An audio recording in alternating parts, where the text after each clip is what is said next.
আসসালামু আলাইকুম রহমতুল্লাহ বরকাতুহ। সবাই কেমন আছেন? আশা করছি সকলে ভালো আছেন। আমিও আল্লাহর রহমতে ভালো আছি। আজকে আবার আমাদের মসজিদ এর কাজগুলো আপনাদেরকে দেখাবো। আপনারা দেখতে পাচ্ছেন আমাদের বাইতুল আমান ভোলারগি পশ্চিমপাড়া জামে মসজিদ।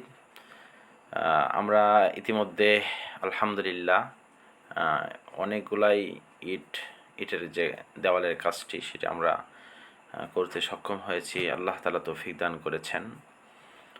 কিছু কাজ এখনও বাকি রয়েছে। ইট দেওয়ালের যে ইট গাঁথার কাজটি ওইটার কথা বলছি। বাকি টাইলস থাই ওইগুলো তো আছেই, ওইগুলো পরবর্তীর কাজ, পরের কাজ।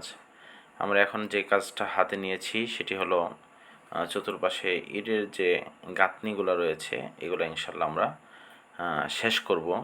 আমাদের কিছু ইট শর্ট ছিল 700 ইটের মতো।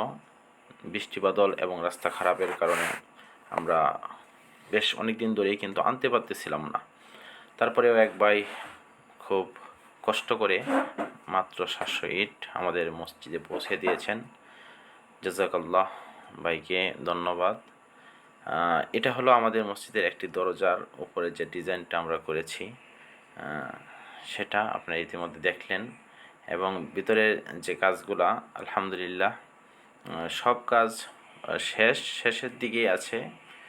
মানে ইট গাঁথার কাজের কথা আবার বললাম, এই কাজটা মোটামুটি শেষ। এখন মেহরাবের কিছু কাজ আমাদের বাকি আছে। এটার যে ফর্মার প্রয়োজন সেটা কিন্তু আমরা বানাইতে দিয়েছি। তো এটা আসলেই কিন্তু আমরা মোটামুটি মেহরাব আপনারা দেখলেন এইমাত্র, এই মেহরাবের কাজটা ইনশাল্লাহ আমরা খুব তাড়াতাড়ি করে নেব।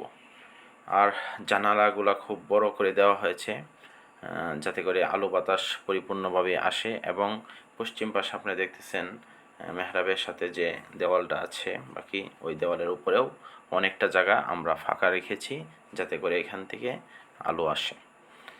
এছাড়া পুরা মসজিদটি কিন্তু আমরা এমনভাবে সাজিয়েছি যাতে করে আলো বাতাসের কোনো ঘাটতি না থাকে, কোনো কম না থাকে, যেন খুব আলো বাতাসের সাথেই আমরা মসজিদের মধ্যে আল্লাহ তাআলার ইবাদত করতে পারি।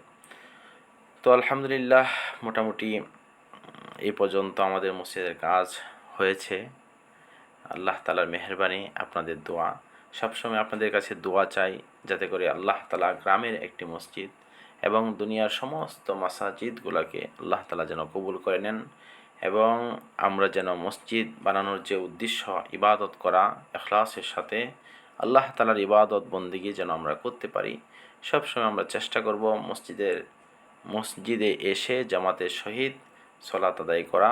আল্লাহ তাআলা অবশ্যই আমাদেরকে বরকত দান করবেন। তো এই পর্যন্তই, সকলেই দোয়া করবেন, সকলের কাছে দোয়া চাই। আসসালামু আলাইকুম।